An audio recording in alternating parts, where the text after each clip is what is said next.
Thank you, Asavari. Hello, everybody. Welcome to CITLoB. It's a pleasure meeting all of you today. Thank you for taking out time and spending it with us. Before we start today's webinar, let me give you a short introduction about CITLoB so that you are aware of what the association represents and presents to its members.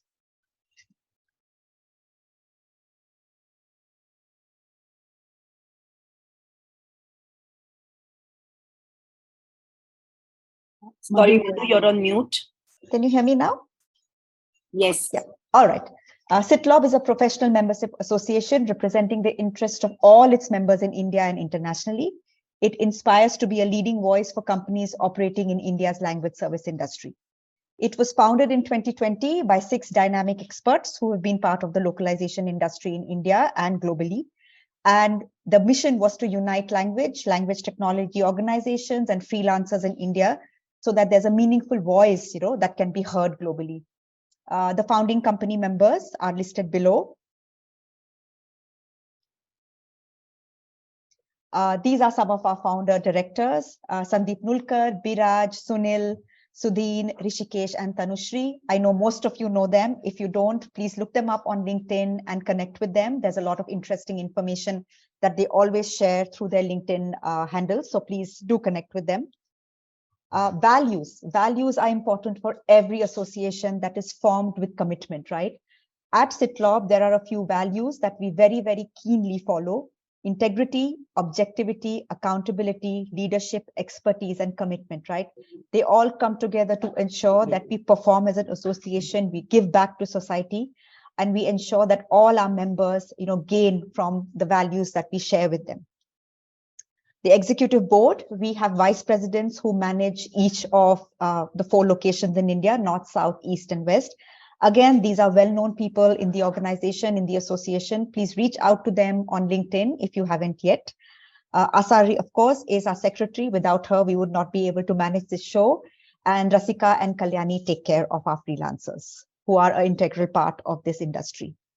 Benefits, like the session today, I think there are other benefits that CITLoB brings to all its members: credibility, visibility. You are noticed in the industry globally. You can network with experts. You get the support that you require. For example, today is a support session, right? If you want to be ISO certified, then we have 3 very, very prominent experts who will be talking to us today. Knowledge sharing and, of course, discounts. Since CITLoB is also connected or has partners with other organizations who you can see listed a little later. Through these organizations, we can participate in events, and there are, of course, a lot of discounts available to participate in these events, and you can also represent your company in these events. We have about 70 LSPs who are members and about 100 freelancers who are part of CITLoB. Of course, like Asavari was telling us, this event will be promoted and advertised in our newsletter. Details will also be sent across to people who follow us on social media. We have about 1,000 people who follow us. And it will be interesting for them to know what is being shared today by our experts who have joined us. Where can you find information about CITLoB? Not very difficult. Please connect with us on our website. That's citlob.in. We have present on LinkedIn. We have a newsletter that is sent out every month. And of course, you can get in touch with the secretary at citlob.in. And of course, we are registered in Pune. You can find us also on other social media, but LinkedIn is one of the best ways to reach us. And now for what we all have joined today, our special webinar on ISO standards and certification for the language service industry. We have 3 very, very prominent speakers with us today: Raisa, Ravindra, and Abhijit. Let me spend a little bit of time introducing you to them. I know that they are well-known faces. Of course, we have heard and met Raisa during Samvad that was held a few months back. Ravindra ji was also speaking about ISO when we had Samvad. So I don't think they needed introduction. But for those who have not met them, I am honored to introduce Raisa today. She's the CEO of ATC. Raisa has been involved in ISO standard developments for over a decade and now leads the industry specialist certification body at ATC. In this webinar, Raisa will introduce us to the ISO standards and the implementation process. And then we have Mr. Ravindra Kumar from Arya Consultancy Services. I have had the pleasure of introducing Mr. Ravindra Kumar in the past. ISO certificates and their relevance in our industry has always been a hot topic for discussion, right? Even when we meet, not at CITLoB or anywhere else, we discuss ISO. Mr. Kumar has been a quality manager at many leading corporations, and his insights on this topic with specific relevance to India will go a long way in helping us plan our ISO strategy.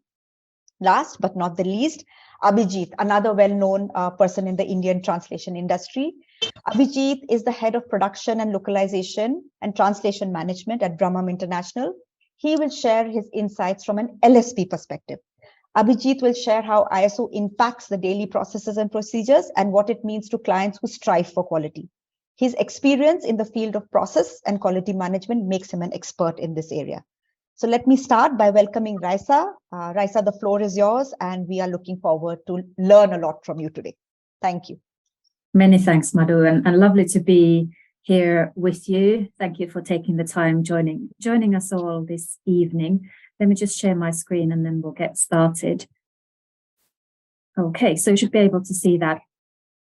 Madhu already introduced me, so I won't go into too much detail except to say that this webinar is what I would have loved to have and what I would have benefited hugely from back in 2008 when I was working at a language service company in the UK, implementing the first European standard for translation services. Didn't know anything about ISO standards.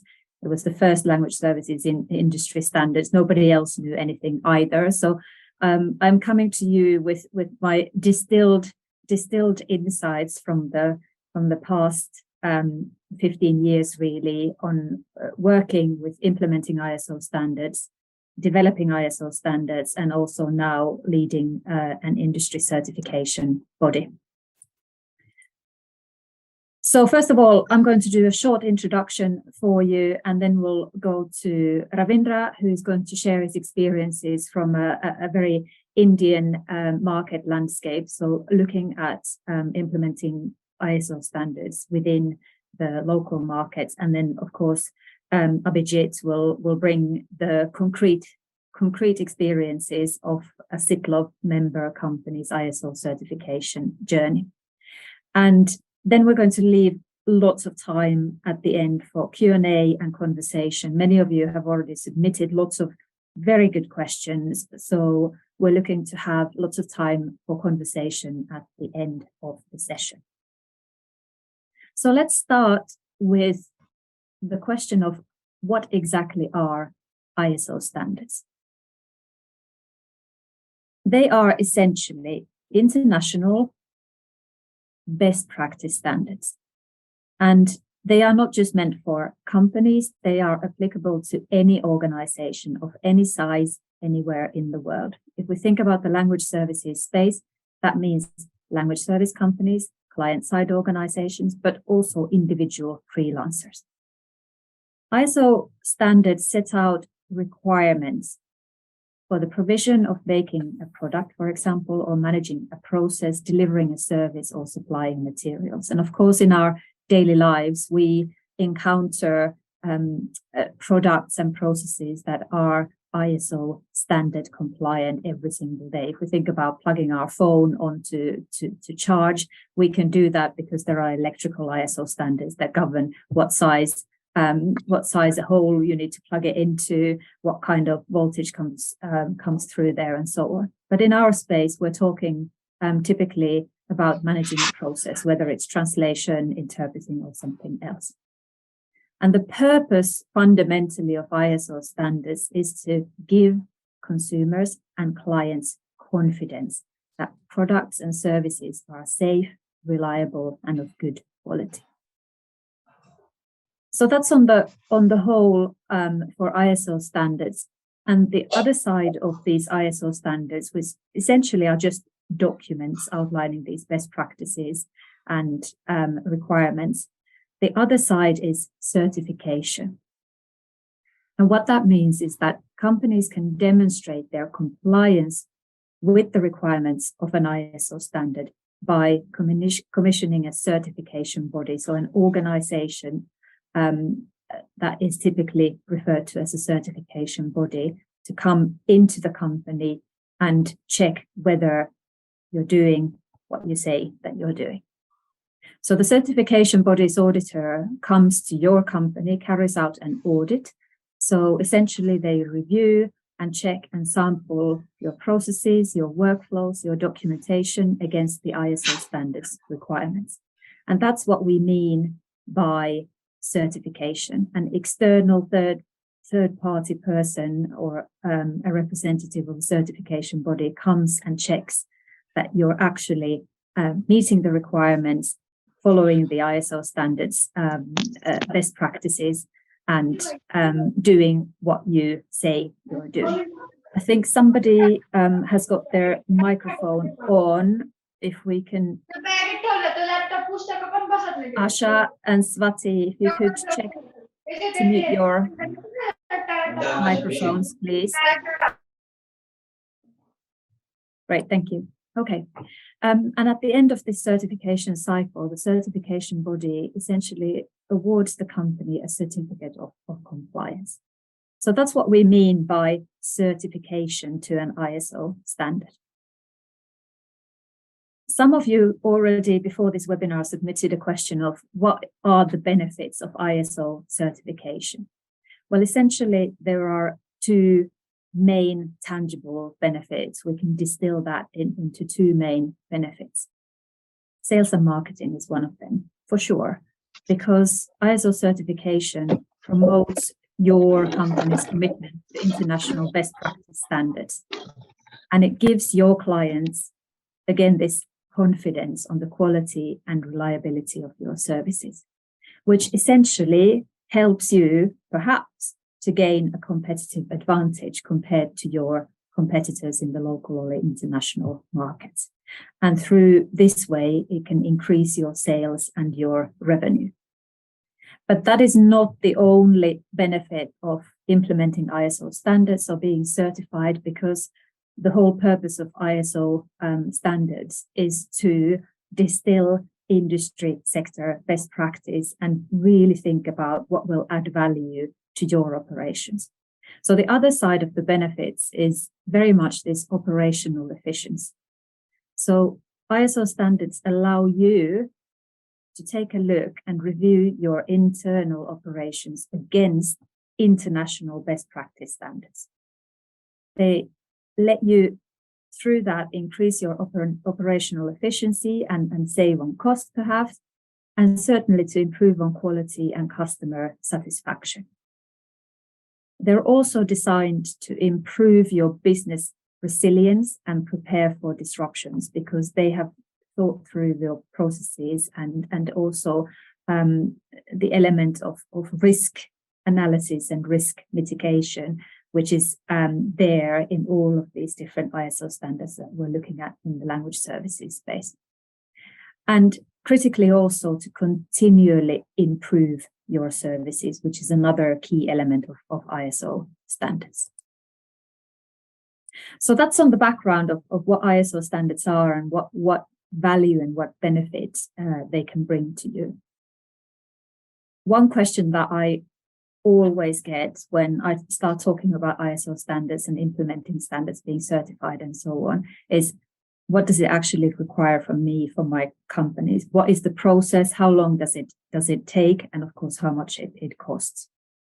So there are several stages, of course, within the implementation process, and we can break them up into orientation, preparation, implementation, and then certification. The first stage is for you to orientate around what you need to do. First of all, to consider what standards are relevant to your operations.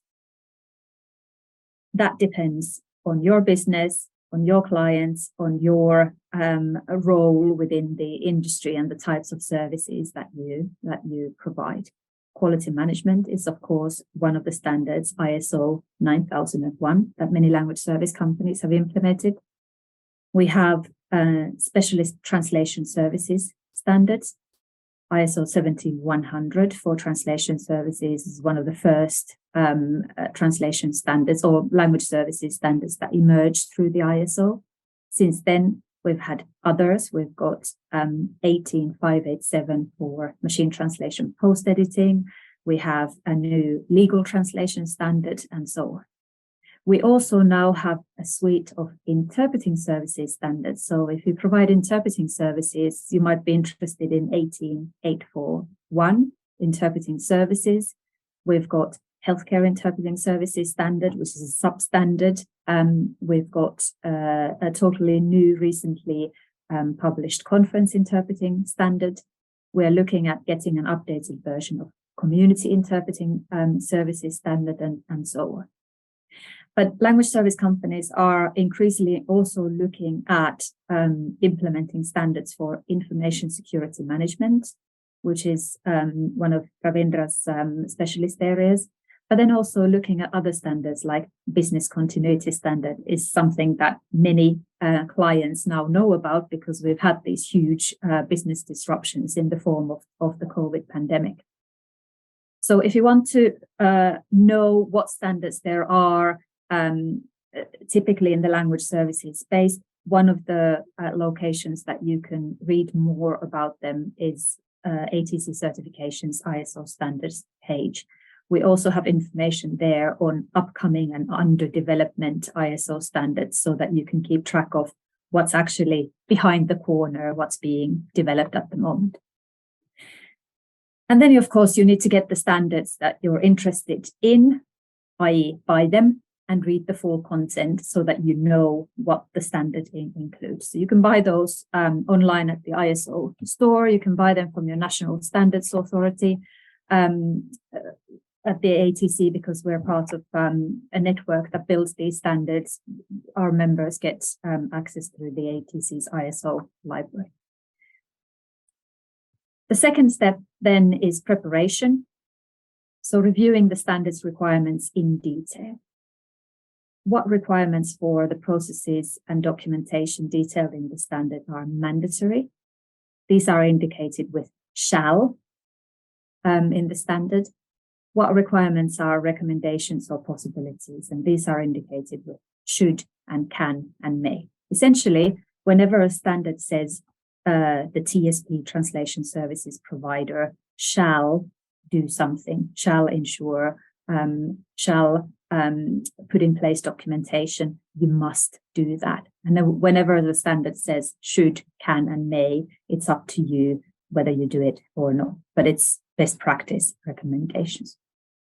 And then typically you would go out and carry out a gap analysis of your processes and documentation against the standards requirements. So looking at what processes, what documentation already comply with the standards requirements, and what requirements do you still need to address. So these requirements are the shalls.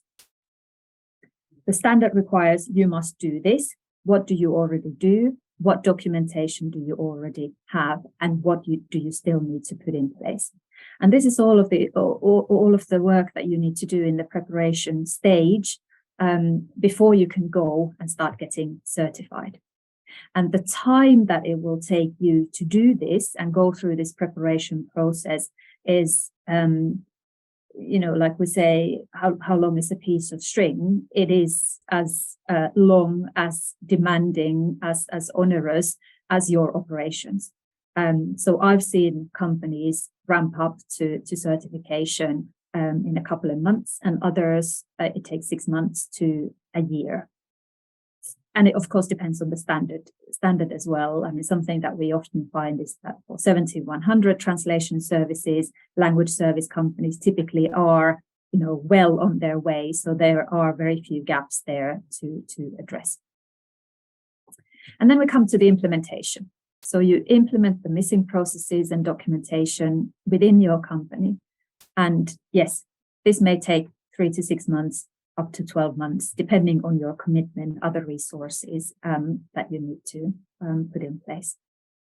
What's also really important here is that your journey in implementing an ISO standard and moving towards certification is not just your job. You might have a quality manager or the managing director who takes the lead in pushing this process forward, but everyone has a role to play in ensuring that your processes, your best practices, your documentation is being followed.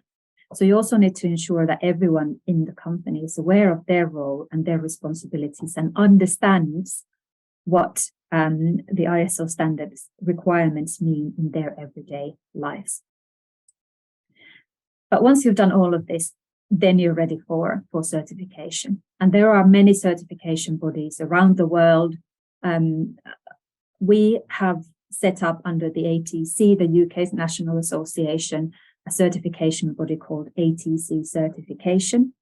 We wanted to set up this certification body so that we're able to implement those ISO standards coming out, being published, so that language service companies would have somewhere to come to implement these emerging standards, which, let's face it, are not huge, big business for large national certification or international certification bodies. So many of our clients find that they can't get certified to language services standards in their country because they just don't have certification bodies who do those standards.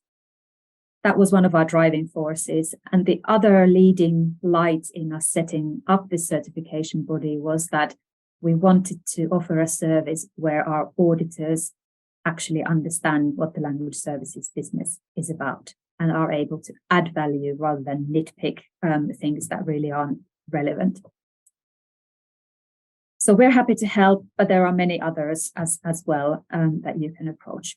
And then, of course, you get ready for the certification audit together with the certification body.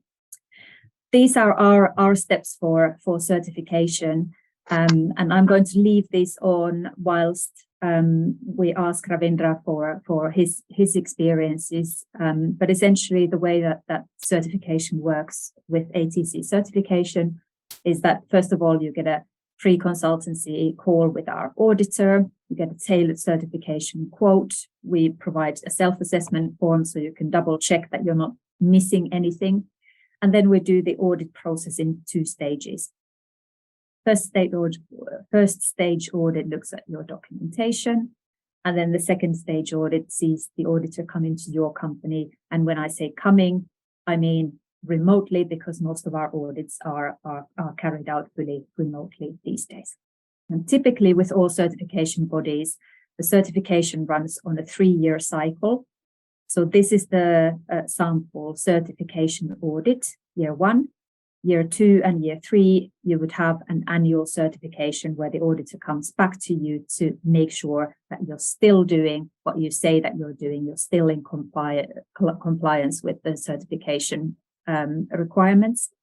And then the cycle starts again. So there is an annual check, an annual audit at your company.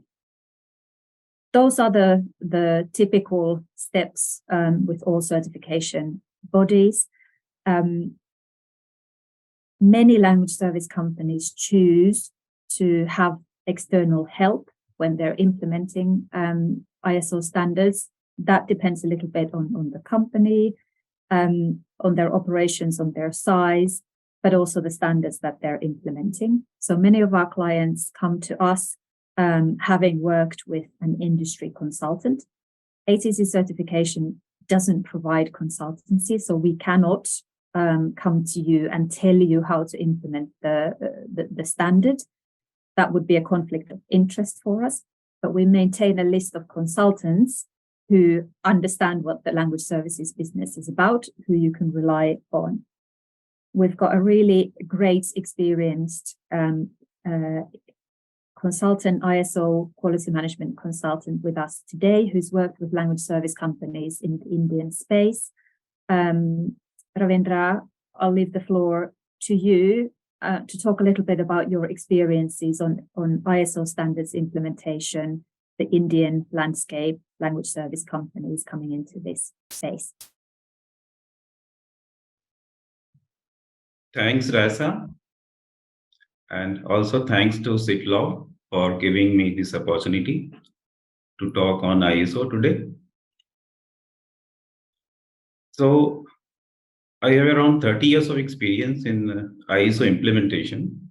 Initially, I was working as an implementer for 20 years, and then for the last 10 years as ISO consultant. So few things I have learned during this implementation and certification or consultancy activities. One thing is ISO is nothing but a discipline. It teaches you actually the discipline in the organization. We all know the importance of discipline in a family or in the society or in a nationwide or in a country. The same discipline is given by ISO. So in case your child is not disciplined, what will happen? He will not perform well or she will not perform well. Discipline helps a body, a person, a society to improve, to grow, get respect. Similarly, ISO helps any organization to grow in any organization. So what happens is your organization grows maybe from very small to medium size, then bigger organization. So what will happen? In case you are a very small organization, maybe of 10 people, then suppose you want to grow to 50 people or 100 people, then maybe working at multiple sites, multiple organizations. So without system, without discipline, you cannot grow, you cannot work, you cannot give your product and services of a good quality to your suppliers, customers. So this is what ISO teaches you. How to maintain consistency, discipline in the organization so that you can provide or give good or consistent product or services to your customers. So this is, in fact, I call it a discipline in the organization. So ISO helps you to maintain discipline in the organization. Once you have this discipline in the form of ISO or in the form of system, your management will be relaxed and the management can do bigger tasks and all other things can be taken care by the ISO. So in fact, when you have ISO certified, when you have discipline in the organization, it gives power to your organization. Now you are with a double engine in your organization. Your growth will be fast. Your effectiveness will be more. Your products and quality would be good and good by day and night.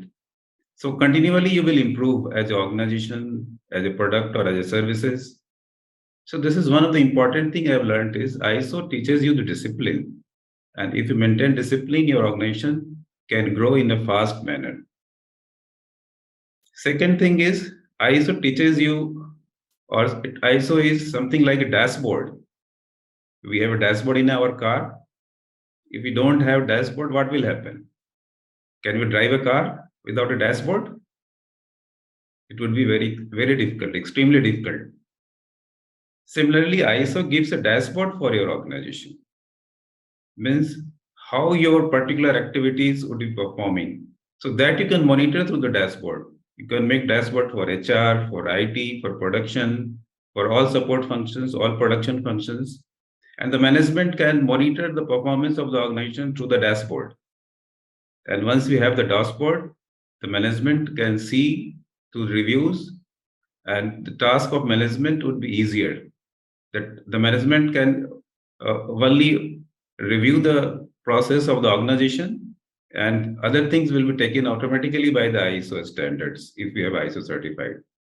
So ISO gives you a dashboard, like a dashboard of a car, so that your organization can be can be grown through in a systematic manner with the use of a dashboard, which will give you the direction to the management or to the employees or to the customers.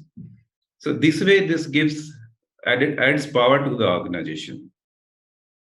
So this becomes a double engine kind of thing to the organization.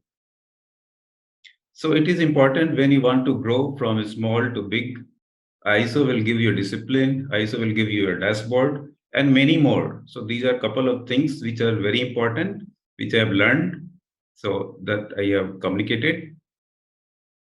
And if we see in our current scenario, some companies or organizations like steel industries or automobile industries or defense sectors, so actually quality has come from these sectors.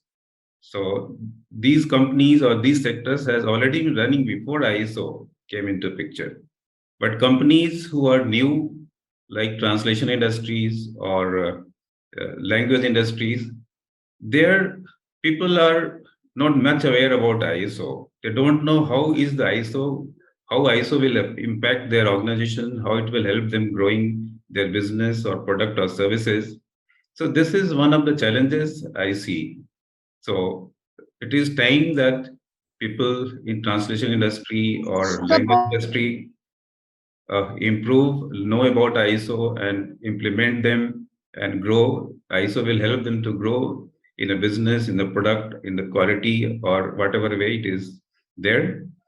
Another thing I've seen is, especially in our country, in India, especially because of government policies, because they made at many places mandatory for vendor registration as ISO certified organization.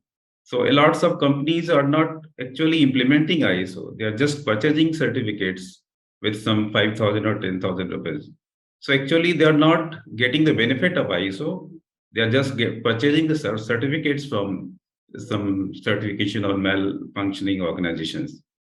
So maybe at present government is not aware of, or maybe even if they are aware, it is not on their priority. So this kind of scenario has happened in our organization. But maybe in future, the moment the government is aware and when the policies are implemented to curb such kind of malpractices in our country, so things will be different. So it is very important nowadays to at least create awareness among organizations and people that what ISO is, how it will help in the growth of the organization, in the business, in the growth of quality, productivity, and many other ways. Ultimately, it will add competitive advantage. It will add into the cost saving. So this is the benefits of ISO. And at least CITLoB is doing a good job to create awareness among industries, especially in translation and language industry regarding ISO. So thanks to CITLoB. So with this, I will hand over to the organizer.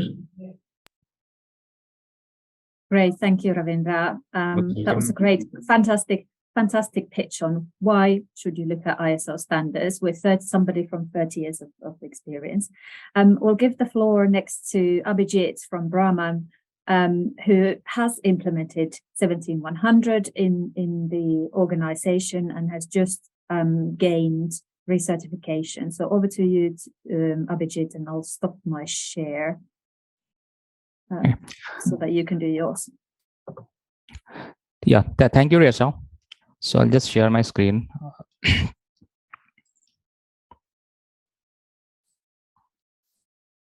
Okay, please let me know if you're able to see my screen. Yep.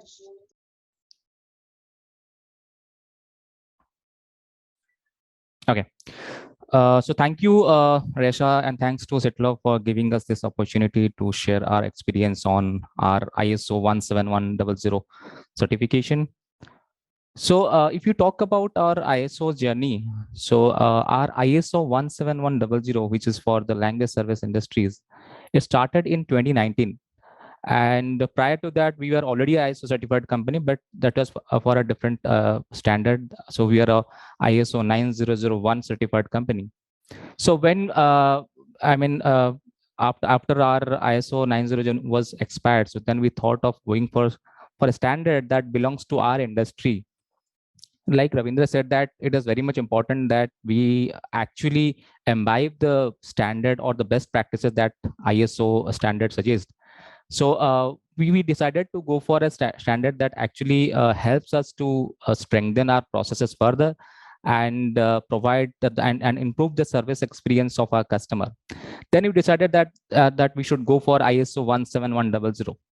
Then we contacted ATC to help us on this because it was very difficult to find a certification body within India. Then we contacted ATC and took their help to understand the the requirement of the standard. And it took us around 3 to 5 months to complete the preparation. And finally, when we are ready, we had our certification in 2019. I think that was in the month of October. and we cleared the certification at the first attempt itself. Though there are a few observation in terms of improvement areas. So we worked on those on the observation that were shared by ATC, and we went into our first surveillance audit, and we also cleared it. And the auditor found that there was no non-conformity to the standard. Then we had our second surveillance audit in 2021. So as we all know that ISO 17100 has a validity of 3 years. So after every 3 years, we have to go for a recertification completely. So the entire process starts from the first stage itself. So in 2022, when we went for our recertification, when the result came out, since we already had experience of last 3 years, like what are the requirement and everything, and by that time we had already improved our process and everything. So we when we got the report from the ATC, so we found that we have cleared the certification with no non-conformity, and there is no areas for improvement also. So talking about the challenges that we had to face when we went for the certification, the first challenge that we had to face was to find a certification body within India. So because we also contacted few of the organizations in India, but what we found that they actually did not have any in-depth knowledge about the certification, and they're just selling. You can say that they're just selling the certificate like that. So, but our objective was to not only have a certification, but to actually strengthen the processes. That's the reason then we contacted ATC.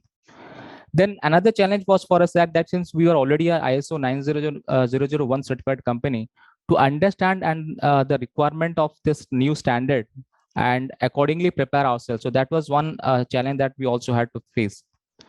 If we talk about the ISO 17100 standard, it specifies actually the competencies of the translator, the reviser, the proofreader. I mean, the technical, if you talk about the technical competence, their domain competence, their linguistic competition, it has specifies very clearly like what should be the qualification of a translator, what should be the qualification of a reviewer, and their competencies. So it was also a challenge for us to ensure that once we go for a certification, all the linguists or translator or reviser that we use, they comply with the standard.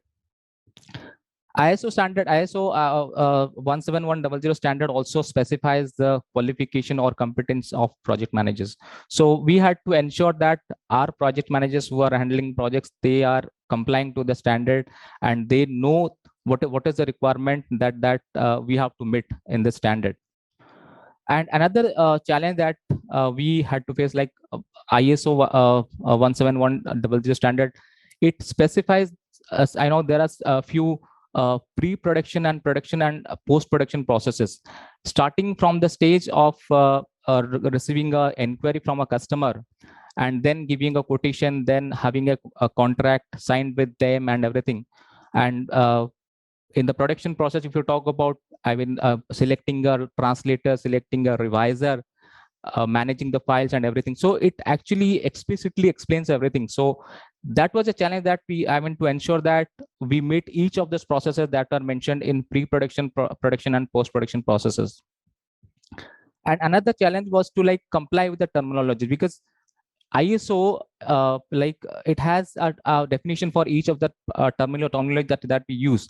For example, if you talk about a term like review and revision, so there is a difference between these two terms. So revision, it talks about revision is the examination of a target language against its source language, whereas review is just like reviewing or examining the target language only. So these are some of the challenges that we had to face before we went for our certification. If you talk about the solutions that we adopted to meet these challenges, so it took us around 3 to 5 months to complete the entire the preparation. I think we all know that technology has a very important role in strengthening the processes and improving the efficiency.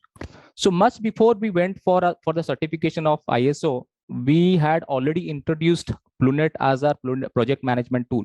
So we introduced Plunet in 2014, and it actually helped us a lot when we actually went for the certification, because it helps us to manage end-to-end activities of project management, starting from giving the quotation to the customer, creating a project, and selecting a translator who fits into the project, or selecting a right reviser for a right project.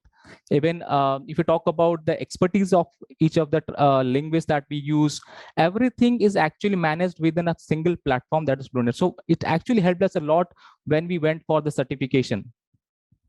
Then the second point that we did, like when we contacted ATC, we had a discussion with them to understand and have a clarity on the entire activities that is going to be performed at their end, and the requirement of this standard, and what as a LSP, what exactly we have to prepare and everything. So that guidance from the ATC actually helped us to prepare ourselves in a proper way, so that we could meet the we can go for the certification. So it is very much important that not only the team who are actually leading or who are conducting this certification from the LSP's point of view. So everybody or every department who is involved in project management or in the LSP side, they should know. So what we did, like we had a training session with all our team members after we had that discussion with ATC.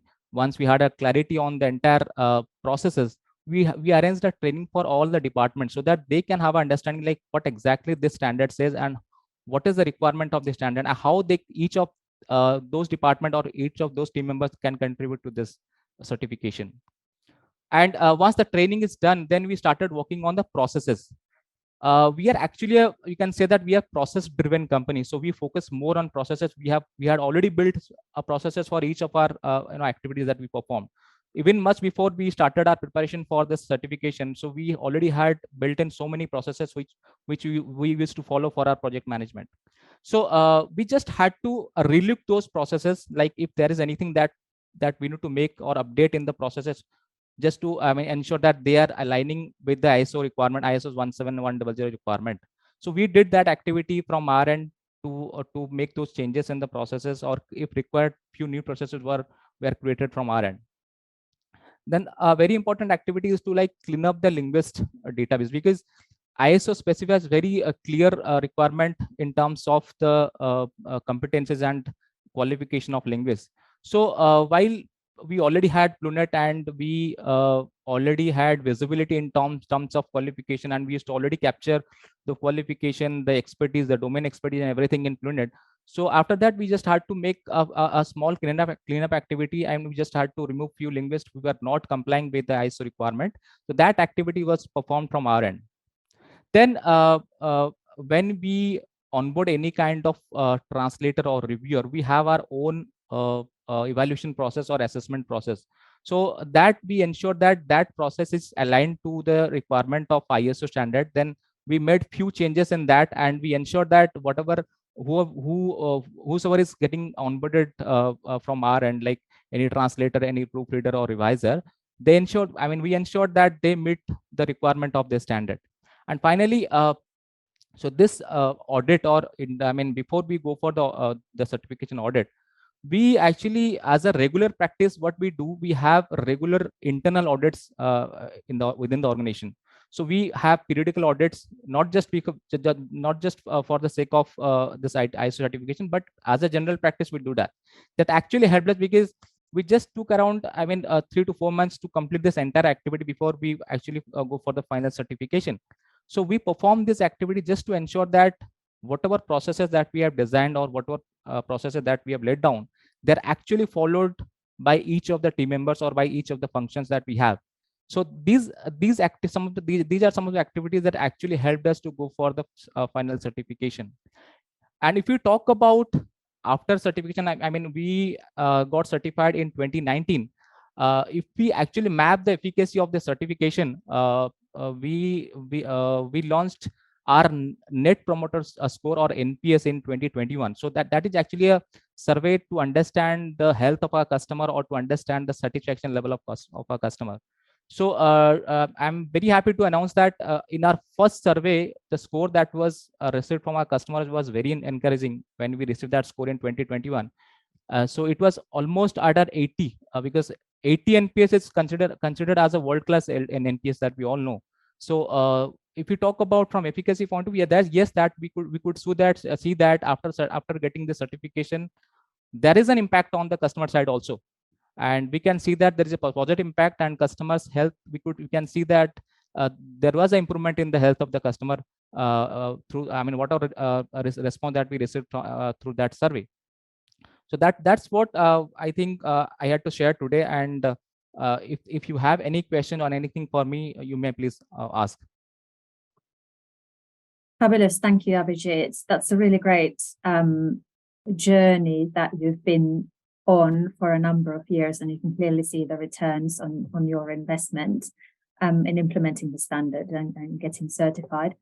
Madhu, shall we go to the questions? We had quite a few questions prior to the event, and we've got questions in the chat. Let's take the ones in the chat, because that means the participant is here. And yeah, let me start.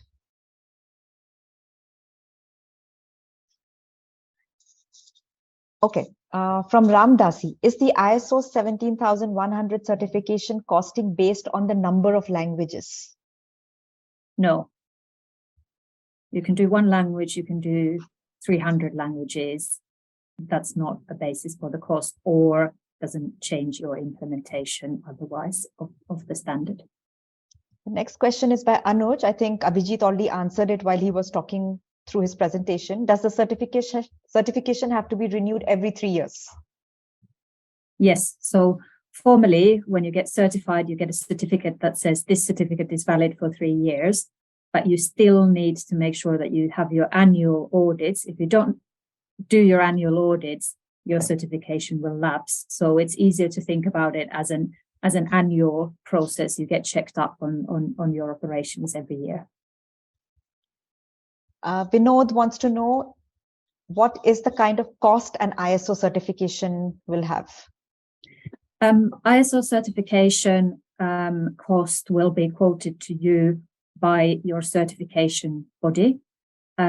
So ATC Certification, which is the only certification body I know from the inside, we look at the companies or the service providers' operations. So how big is your company? How many locations do you have?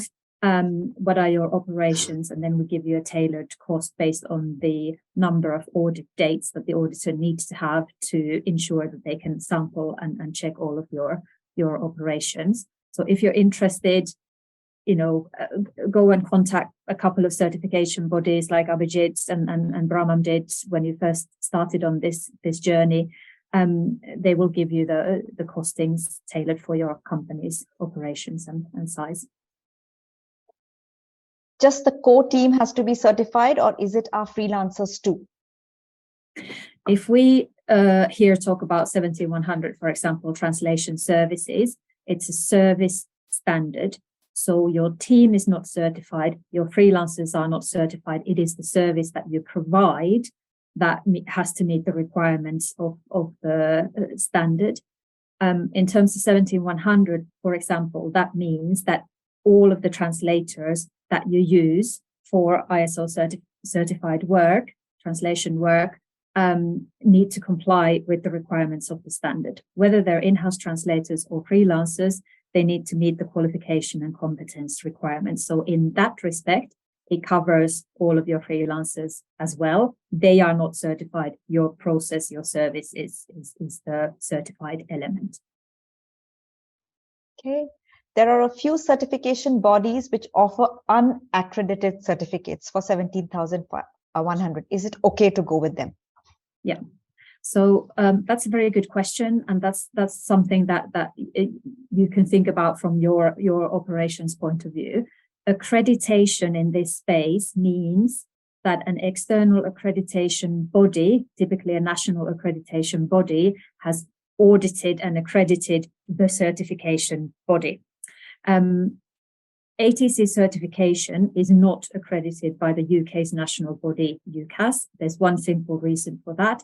it costs so much that we would have to double our audit fees to our clients. So it's something that we're aware of. Our processes comply with the relevant ISO standards for accredited certification bodies. We haven't gone through that process because it's so costly. And we have also found in practice that it's not a huge issue for our clients. We've got some language service companies that will not come and certify with ATC certification because they work with highly sensitive industries, such as pharmaceutical, where the client requires that you're ISO certified and your ISO certification body is accredited.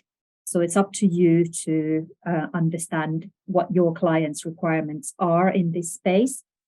In practice, what I have seen is that most language service companies do not necessarily need to have an accredited certification body. Of course, you know, for a certification body that you don't know, it's a great stamp again to ensure that the certification body that you work with is bona fide and follows industry best practice and so on. ATC certification has ATC as an industry body, and we put our own reputations in line for that. And we probably will get accreditation at some point once we've got a critical mass of clients, so that we don't have to inflate our prices to pay for that. Very good question. Next one is also pretty good. You've gone on mute again, Madhu. Okay. Different certifications, different services like interpretation and subtitling need to have different ISO certificates or just one? It depends on what you want to get certified. So yes, there are 17100 is only for translation services. It's for services where there's translation followed by revision, this two-step approach that Abhijit was talking about as well. Interpreting services have got a separate ISO standard, so you can't provide ISO certified services for interpreting if you're certified. Well, you can provide those services, but 17100 translation services doesn't apply for that. So if you want to have all of your services certified, then you would look at different standards. There is no ISO certification or ISO standard for subtitling specifically, nor is there one specifically for localization. There are translation services standards, machine translation, post-editing standard. Those two often go together. Interpreting standards for different interpreting services as well. Yes, I think the next two questions are pretty similar. They want to know if 17100 is the only ISO for LSPs or are there others? And the next one says, is there another one for transcriptions? I think we had a similar question even while we were registering. What are the most important ISOs relevant for our industry?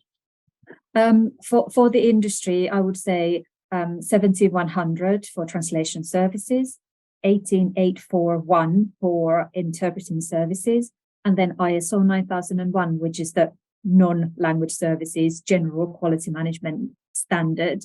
Often we find that 9001 quality management works really well with 17100 translation services and 18841 for interpreting services, and then there are kind of substandards along those are the main standards as we are now. What was the other question? Transcription, no ISO standards at the moment for transcription either. One question was very nice in the registration. Is ISO registration good enough, or should we always get certified? Also another very good question. ISO registration typically is the same as self-certification. So somebody keeps a register and you can pay to be on that register. And that's essentially you saying, I have implemented this ISO standard. And what you get out of that is, you know, you've implemented the standard. So you get the benefit of implementing the standard. What you don't get from ISO registration is an external certification body's okay to say, we've checked this company's operations, they are in compliance with this ISO standard, therefore we give them this certification. So you lose the benefits of that kind of external kudos of being able to showcase we're doing this, and somebody else has been in and made sure and checked that we're doing it as well. I also know that there are standards for MT, there are standards for medical translation, but somebody has asked us if there are any standards for legal certification. Not legal certification. There is a standard for legal translation services, and that's a very interesting standard. That's 20771 legal translation services.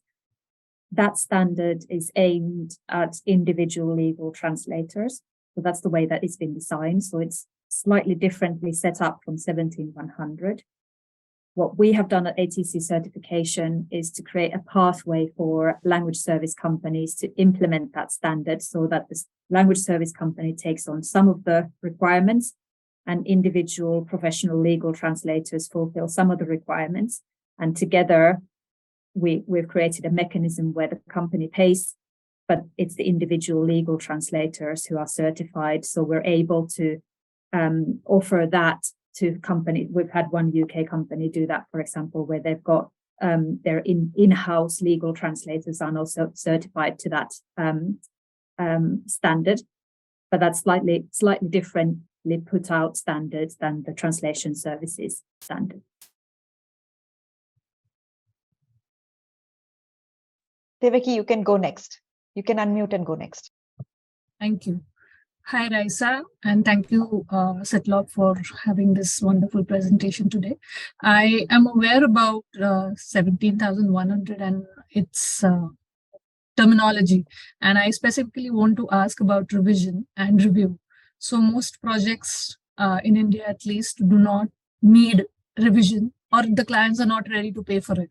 So in a case where we actually are going to for 17,100, will be applicable only to some projects. So is that going to be okay for the certifying body and the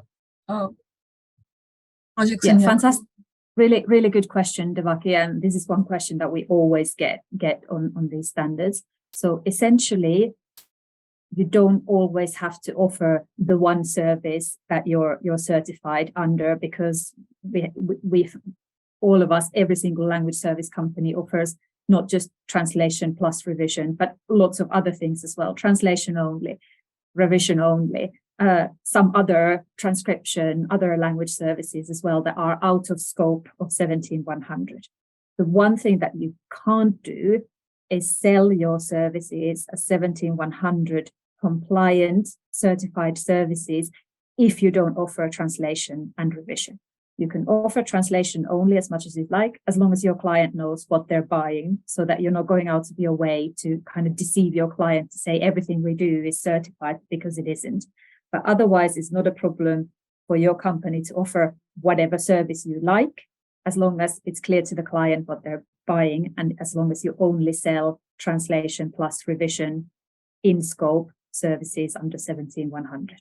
Some companies do it with this kind of gold, silver, bronze level services. Some say translation plus revision, whatever you want to call it, it's up to you, but it's not a requirement to get certified. Thanks a lot.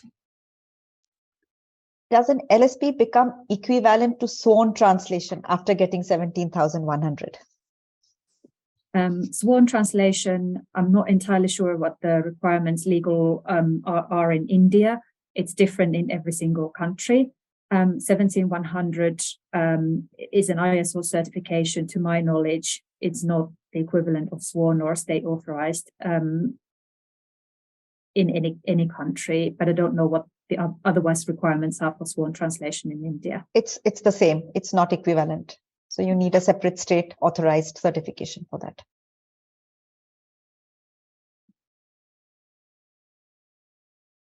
How much time, somebody has asked, how much time does it take from the registration to getting a certificate? I would say a minimum of a couple of months, minimum of 3 months. I think, Abhijit, you said 4 to 6 months in the first instance that you spent there. It really does depend. you've got to put manpower into it, or woman power. So if you put in the resources, you can do it quite quickly. But of course, all of us have got lots of other things as well, and businesses to run and so on. So it depends on how many gaps you've got in your system. It also depends on the human resources that you can put in to get ready. But I think 6 months is a fairly standard timeline to get ready. Yeah. You've gone on mute again. Most of the other questions were about the process, how long does it take? And I think all three of you covered that during your presentations. Yeah. Asavri, I'm assuming that these will be shared with the people who have joined so that they can relook at it whenever they have questions. Ravindra, I think somebody was asking for your contact details for consultancy as well, if you want to share those. Okay, I'm just sharing on the chat. Let me quickly check if we've missed any questions.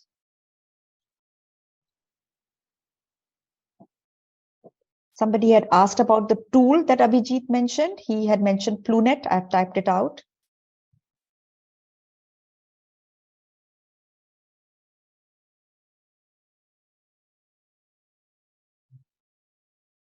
Okay, so do we need separate certification as an LSP for translation and review and separate for MTPE? Well, you don't need them. You can have them. So 17100 is for translation services, translation with revision. Then there is a separate ISO standard 18587 for machine translation post-editing services. And that essentially standard is there for you to ensure that your MTPE process follows international best practice, and that you're able to tell your clients, essentially, we know what we're doing with MTPE. So you can implement both at the same time. You don't need to, but 18587 is not a hugely onerous long standard. So quite often, if you do offer MTPE services, this is my personal recommendation. It's very easy to implement both at the same time, and then you get the benefit of both ISO standards. It's also very easy to audit those at the same time. So at ATC Certification, because we understand that, we give you 2 standards for the price of 1. So it doesn't take the auditor any longer to do that. So you get, benefit from implementing both at the same time.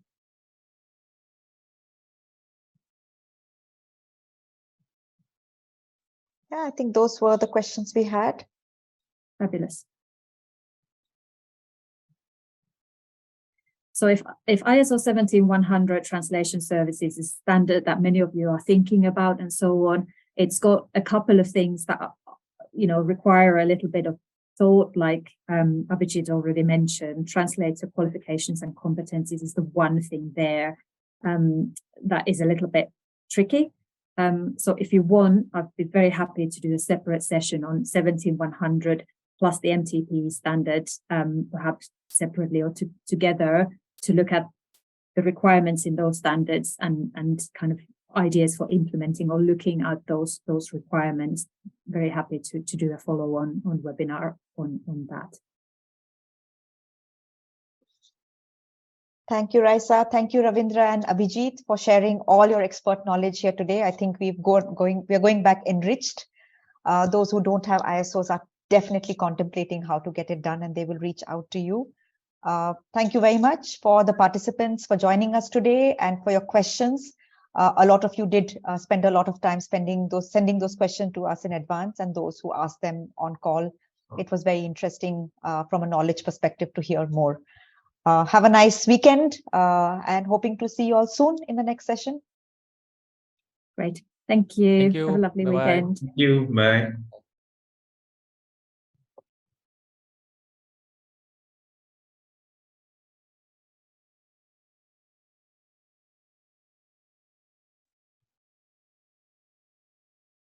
Thank you, Raisa. Have a good weekend. Thank you, Madhu. That was really lovely. So Lovely. let's stay in touch. Yeah, All right. we will do. Bye. Bye. Bye.